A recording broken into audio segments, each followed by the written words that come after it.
Introduction. Something ancient waits beneath the rusted trestle of Pope Lick, a creature whispered about for decades, yet rarely seen alive.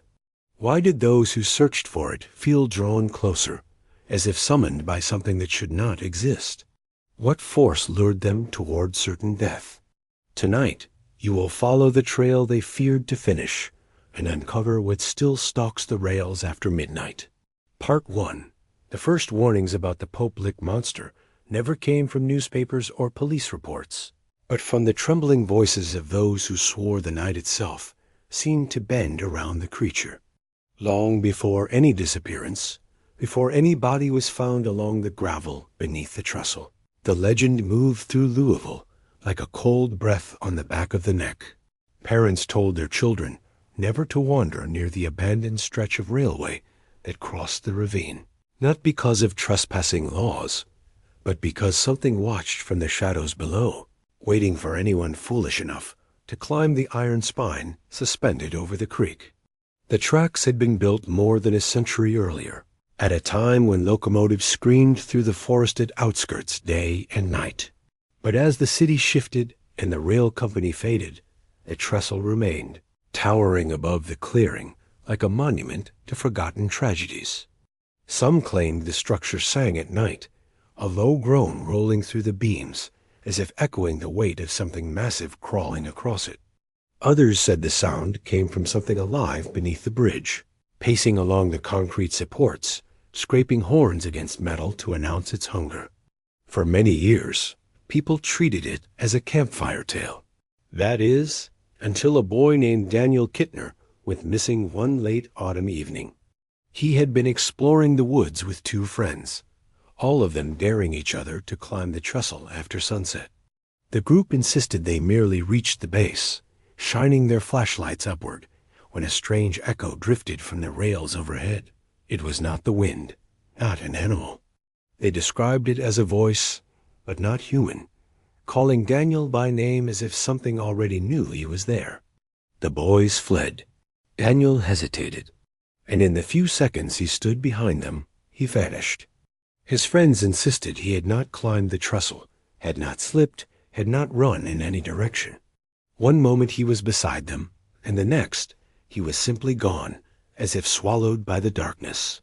Police combed the ravine, searched the creek, traced the woods for days, finding only his flashlight lying at the foot of the support pillar. Its lens was cracked, and the beam pointed upward, frozen on the rails far overhead. Whispers turned into certainty. People claimed a creature with the torso of a man and the legs of a goat hunted the area, a figure crowned with twisted horns, its eyes reflecting like silver coins from the rails.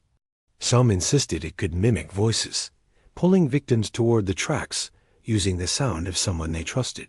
Others believed it had the ability to step between the shadows beneath the trestle, appearing wherever it wished, vanishing without a trace.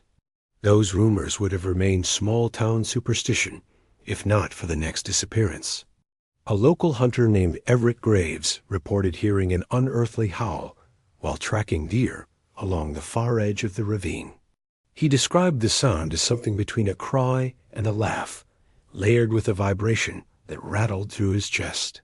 Everett was known for exaggerating, yet when his dog bolted toward the trestle and refused to return, even he felt the prickle of something watching from the trees.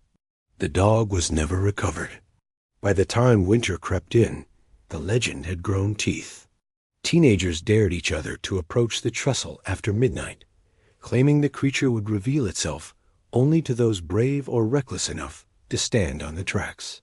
Every report shared a common thread, the feeling of being invited, called, pulled forward by an unseen force whispering from above.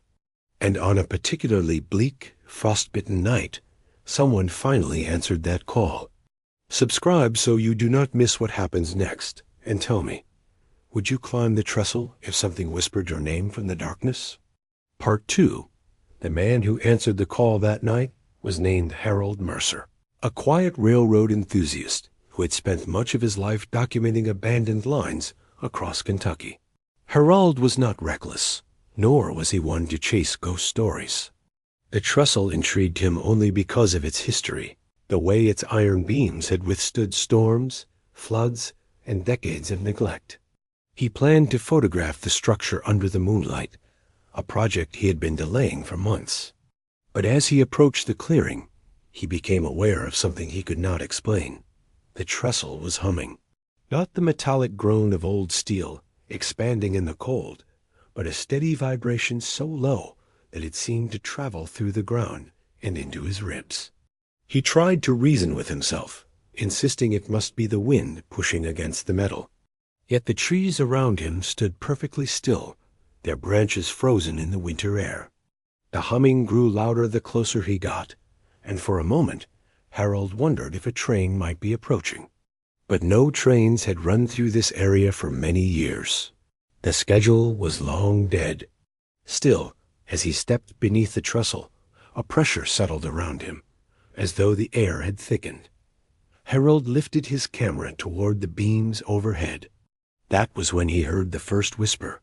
It drifted down from the tracks, faint but unmistakably human. A single phrase, "Not yet." He lowered the camera, heart pounding, sure he was imagining it. Then the whisper came again, clearer this time, stretching the words in a slow, deliberate rhythm that made his skin crawl. "Come higher."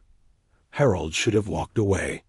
Yet something in the whisper pierced through his fear, settling into his mind like a hook. He felt compelled to climb the incline leading to the tracks. The trestle stood more than 90 feet above the ground, a deadly height if one slipped between the gaps in the beams. People had fallen to their deaths there, long before any talk of monsters. But Harold's feet moved as if guided. Reaching the base of the incline, he saw a faint shape standing on the rails. At first, he thought it was a person. A tall figure, rigid and still. But as the moonlight shifted, he noticed the outline was wrong. Its torso seemed too broad, its stance slightly bent forward like an animal preparing to leap. Two thin shapes rose from its head, twisting upward like branches, casting long shadows across the tracks. Harold froze. The figure did not move, yet he felt it staring at him, studying him with an intelligence that was neither human nor animal. The humming intensified, echoing through his bones. Then came a third whisper, deeper than the others, vibrating with a hidden malice. Closer. Against every instinct he had, Harold climbed onto the tracks. The cold steel bit into his palms as he steadied himself, careful not to look down. Step by step, he advanced toward the figure. The moonlight revealed more details. A body covered in coarse, pale hair, legs bent backward like those of a goat, hooves that sparkled faintly against the rails, and eyes two slits of shimmering white, devoid of pupils, glowing with a dull, ambient light. The creature tilted its head, as if amused by Harold's courage, or his stupidity. For a moment, neither of them moved. The forest below was silent, suffocated by the creature's presence.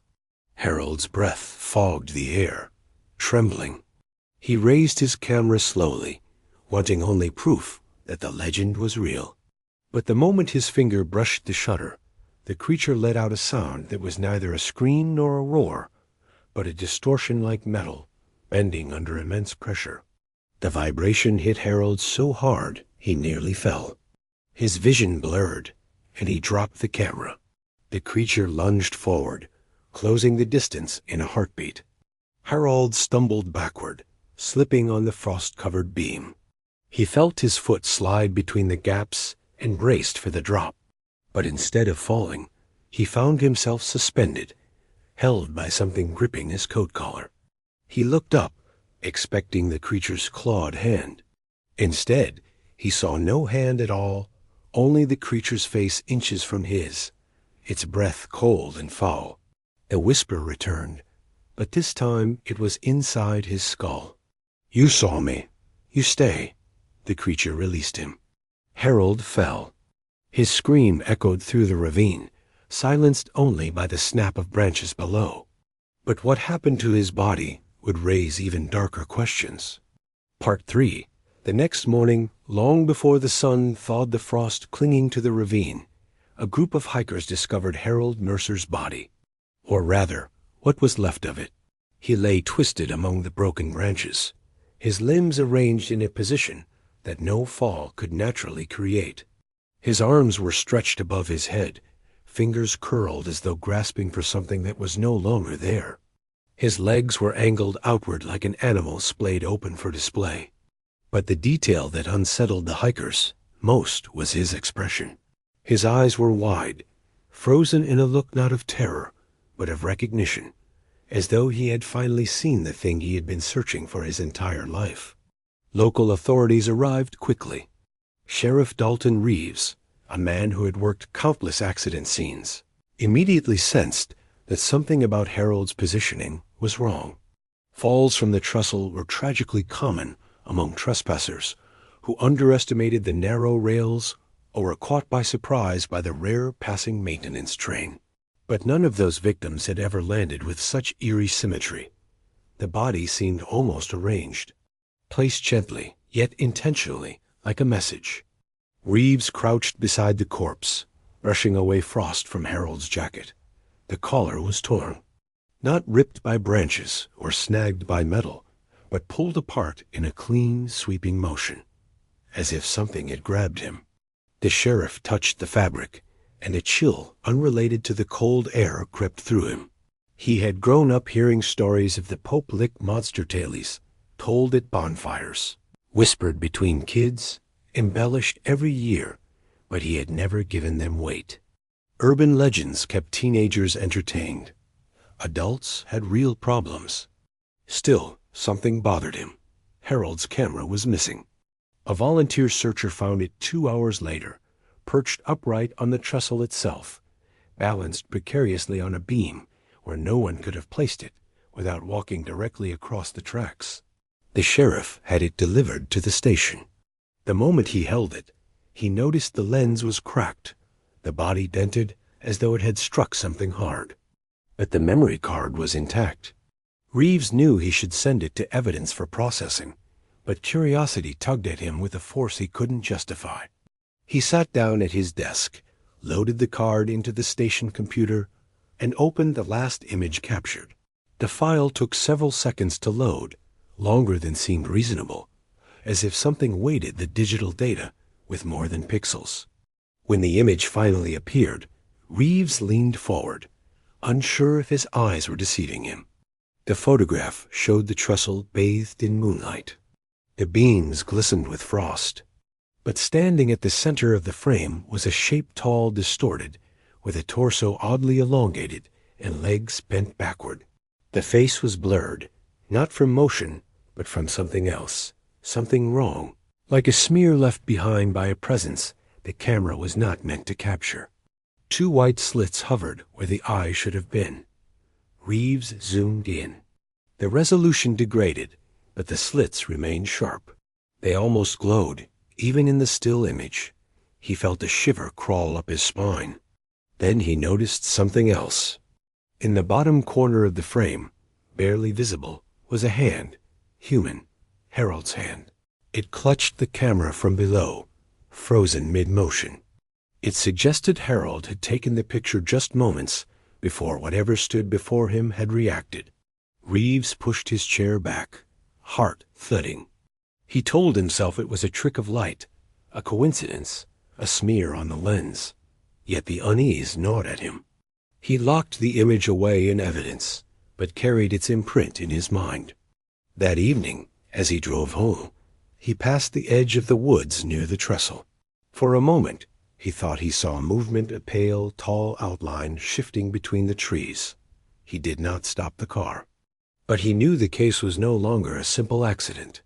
Something had been on that trestle with Harold. And whatever it was still there. Part 4. The 3 investigators moved deeper beneath the trestle, their flashlights carving tunnels of pale light through the thickening mist. The air had changed, no longer the cold, earthy damp of the creek bed. It felt charged, like the moment before lightning strikes. Hank noticed it first when the hair on his forearms stood straight up. He tried to shake it off, but the pressure only grew stronger the farther they walked. "Stop," Mara whispered. "Listen." They held their breath.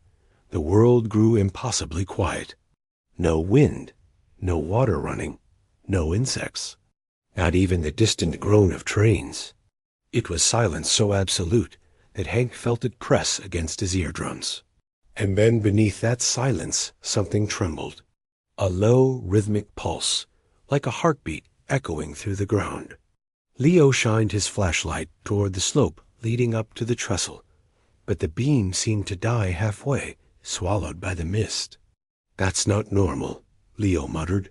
"No," Mara agreed. "But it's close." They pushed forward, following the pulse.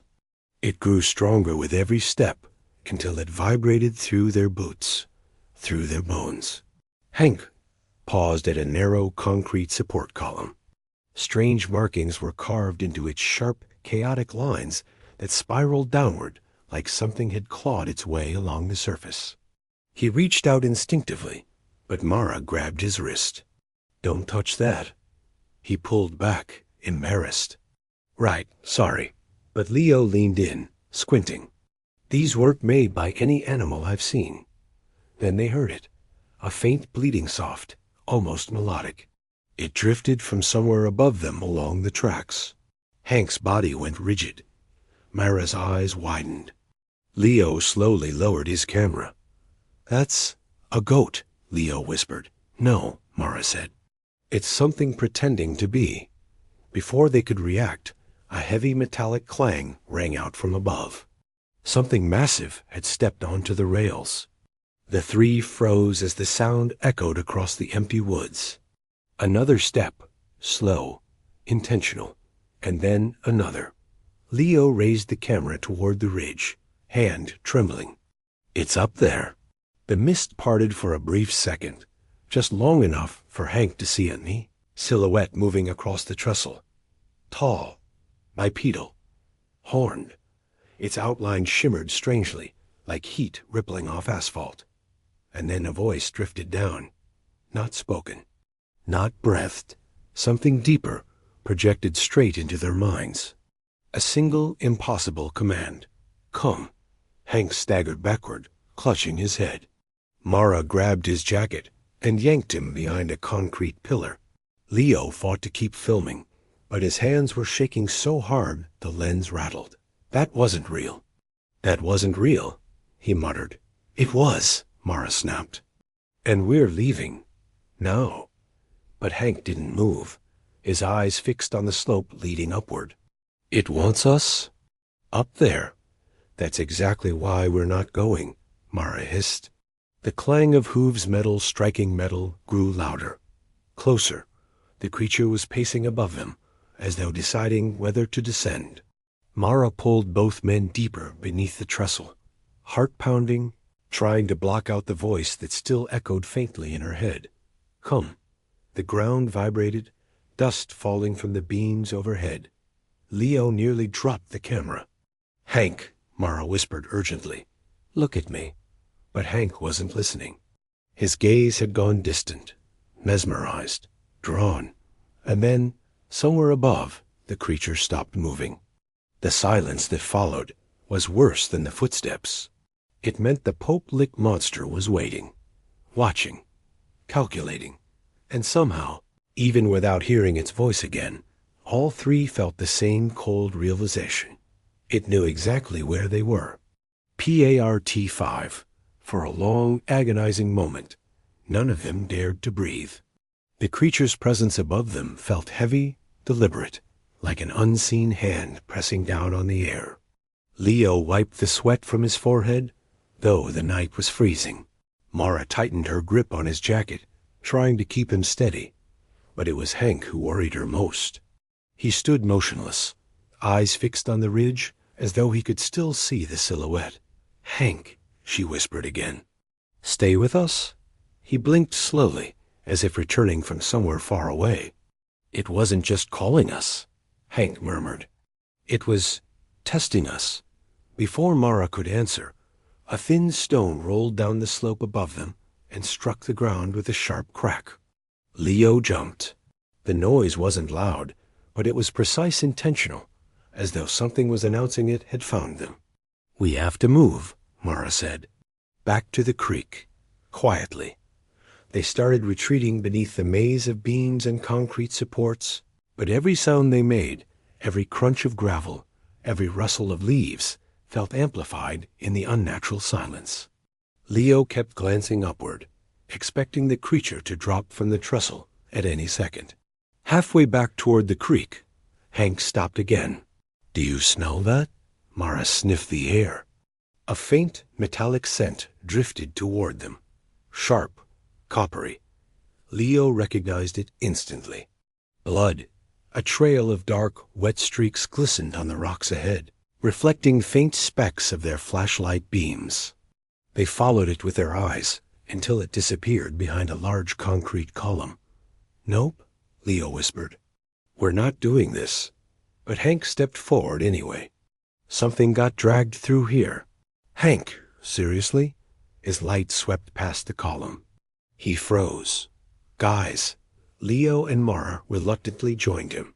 Behind the concrete support, half buried in mud, lay a torn piece of fabric.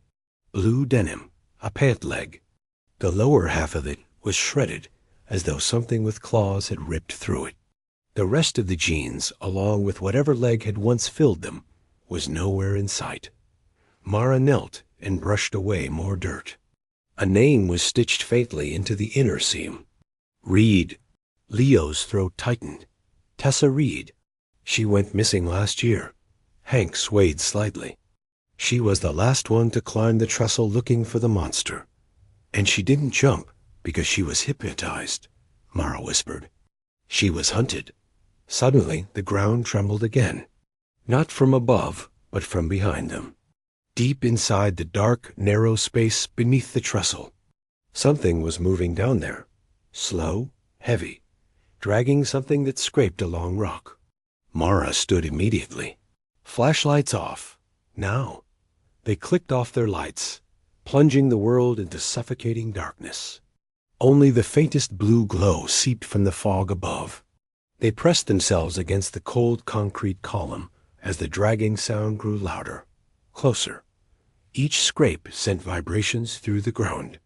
Leo held a hand over his mouth, trying to silence his breathing. But Hank leaned away from them, peering into the dark. "Hank," Mara hissed, grabbing his sleeve. "I hear whispering," he breathed. The darkness shifted. Something large passed between two supports, barely visible except for the shape it displaced in the fog. It moved on two legs, but its gait was wrong. Too tall, too bent.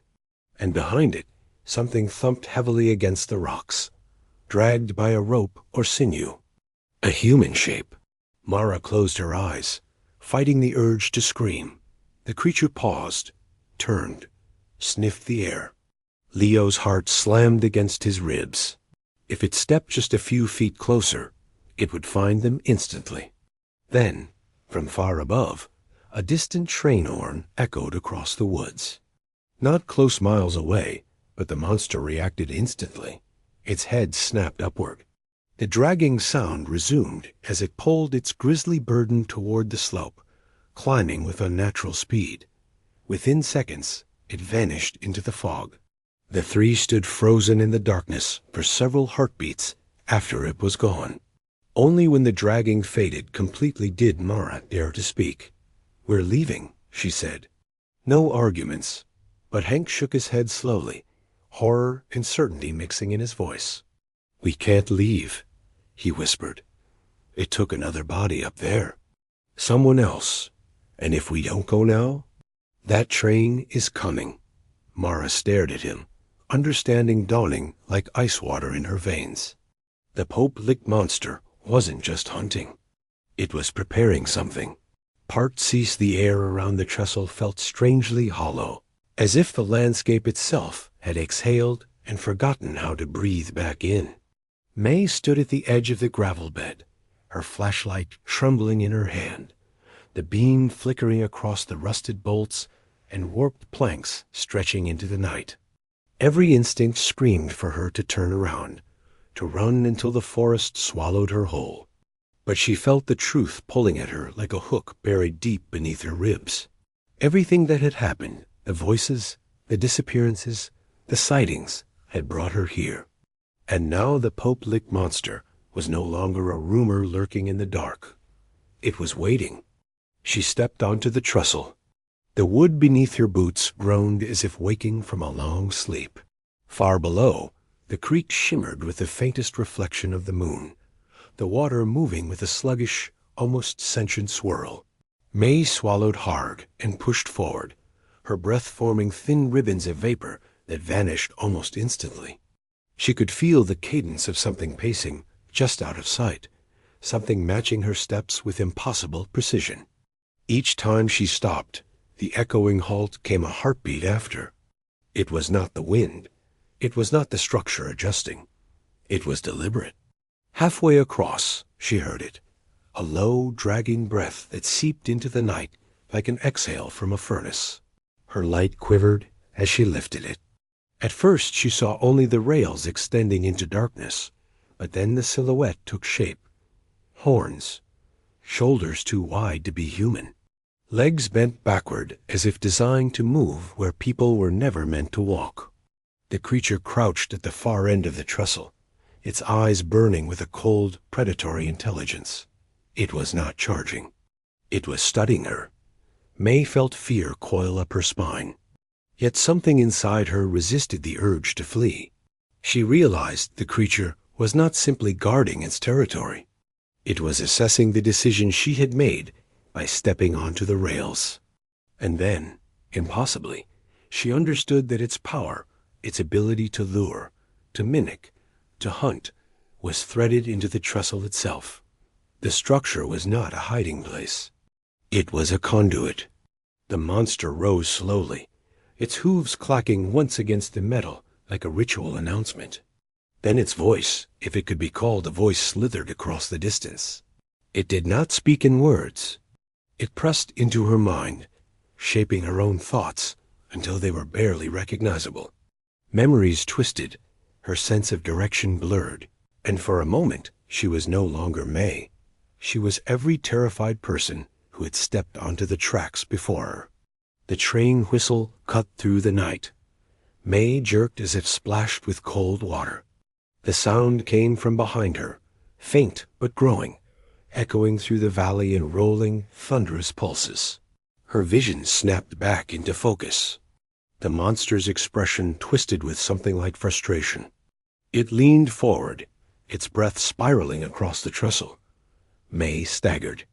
The whistle wailed again, louder, unmistakably real. The monster moved. It darted along the rails with a speed that defied anatomy, its limbs contorting with nightmarish efficiency. May spun and sprinted back toward the forest. The train's distant rumble vibrated through the wooden planks as she ran, her lungs burning, her legs trembling. The monster's footsteps clattered behind her, faster than any human could ever hope to outrun. She reached the edge, just as the engine's headlights split the darkness.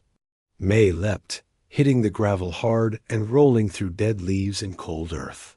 The ground shook as the train roared overhead, metal screaming against metal.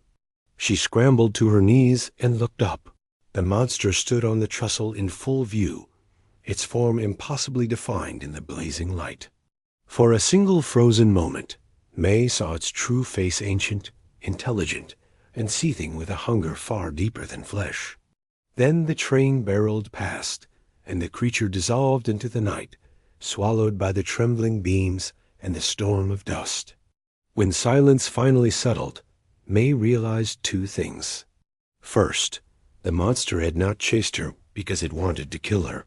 It had chased her because she had resisted its call, breaking a pattern that had lasted for decades. And second, it was not gone.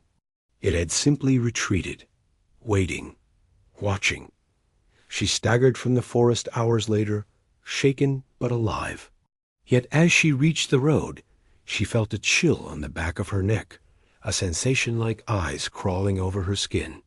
She knew that the Pope Lick monster had marked her. not as prey, but as someone who had seen too much and survived.